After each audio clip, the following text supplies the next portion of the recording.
Hello दोस्तों, ये दर्दनाक कहानी है खौफ की। अदिति एक यूट्यूबर थी। वह अलग अलग रेस्टोरों और बेकरीज़ में जाकर वहाँ के खाने का रिव्यू करती थी। लोग उसके वीडियोस को पसंद करते थे। वह उसकी बताई हुई जगह पर जाकर खाने का आनंद लेते थे। एक बार अदिति किसी काम में व्यस्त थी कि उसके पास किसी बेकरी से फ़ोन आता है। वह उसे कहते हैं कि वह अपने बेकरी का रिव्यू उससे करवाना चाहते हैं। वह चाहते हैं कि अदिति उनकी बेकरी पर एक वीडियो बनाए ताकि ज़्यादा से ज़्यादा लोगों को उनके बेकरी के बारे में पता चले। अदिति इसके लिए तैयार थी। वह उसे उस दिन में 3 बजे आने का समय देते हैं। अदिति जब अगले दिन जाने के लिए तैयार होती है तो वह सोचती है क्यों ना अपने छोटे भाई युग को भी स्कूल से लेती हुई वह बेकरी जाए। वह बहुत खुश होगा। उसको भी पेस्ट्रीज़ केक का बहुत शौक़ था। वह इसको स्कूल से लेती है और चल देती है। रास्ते पर युग कुछ परेशान दिखाई देता है। वह डरा हुआ लग रहा होता है। अदिति को समझ नहीं आ रहा होता है कि इतना खुश रहने वाला युग आज इतना डरा हुआ क्यों लग रहा है। वह युग से पूछती है कि क्या हुआ युग, तुम इतने परेशान क्यों लग रहे हो। युग कहता है कुछ नहीं दीदी। फिर अदिति चल देती है। बेकरी पहुंचने के बाद युग अंदर जाने से मना कर देता है। अदिति उसे कहती है युग क्या बात है, क्यों नहीं जा रहे हो। युग उसे बताता है दीदी रास्ते पर मुझे बच्चों के रोते हुए चेहरे दिखाई दिए और यहाँ पर भी वही बच्चों के रोते हुए चेहरे मुझे दिखाई दे रहे हैं। वो मुझे बेकरी में आने से मना कर रहे हैं। अदिति को भी कुछ अजीब लगता है। वह वापस जाने के लिए चल देती है। अचानक उसे बेकरी की विंडो से एक बूढ़ा दंपति दिखाई देता है जो उसे बेकरी में आने के लिए बोल रहा होता है। अदिति उनकी बात को मना नहीं कर पाती। वह युग को जिद करके अपने साथ ले जाती है। अंदर बेकरी बहुत खूबसूरती से सजी होती है। फिर वह बूढ़े दंपति से पूछती है कि यहाँ पर और कोई क्यों नहीं दिख रहा। तो वह दंपति उसे बताता है कि यहाँ पर सिर्फ हम दोनों ही काम करते हैं, हमारे यहाँ अलावा यहाँ पर कोई भी नहीं है। अदिति कहती है अच्छा। इसके बाद वह अदिति से कहते हैं कि आप चाहे तो अपने छोटे भाई को, हमारे यहाँ एक प्ले रूम है, आप उसे वहाँ पर छोड़ सकते हैं। अदिति कहती है ये भी ठीक रहेगा, मैं अपना काम कर लूँगी और युग खेलता रहेगा।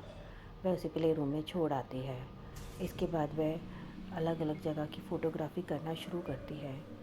बेकरी बहुत सुंदर होती है, पर जब वह फ़ोटोग्राफ़ी करती है, पिक्चर देखती है तो उसे बेकरी इतनी सुंदर नहीं लगती, कुछ अजीब लग रहा होता है उसे।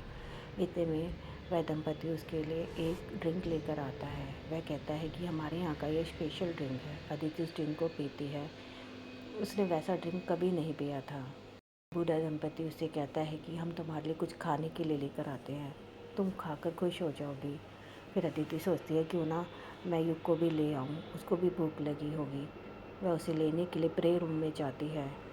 देखती है युग वहाँ होता ही नहीं। वह सोचती है क्यों ना उस दंपति से पूछा जाए। वह उन्हें देखने के लिए किचन में जाती है, लेकिन किचन का नज़ारा देखकर उसके होश उड़ जाते हैं। चारों तरफ खून फैला होता है। वह डर जाती है। उसकी नज़र बूढ़े दंपति पर जाती है। वह किसी के मांस को छोटे छोटे टुकड़ों में काट रहे होते हैं। उसकी नज़र लेकिन युग को ही ढूंढ रही होती है। अचानक उसकी नज़र कोने में पड़े एक बच्चे पर जाती है। यह क्या, यह तो युग था। उसको देखकर उसकी सांसें थम जाती है। वह उसके पास भागती है, युग युग, लेकिन युग तो अब तक मर चुका होता है।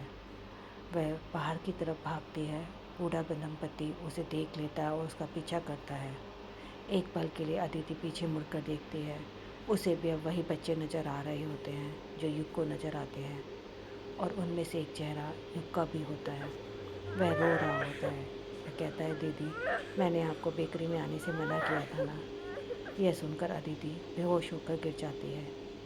जब उसे होश आता है तो उसके पेरेंट्स उसके सामने खड़े होते हैं। वह युग के बारे में उससे पूछते हैं।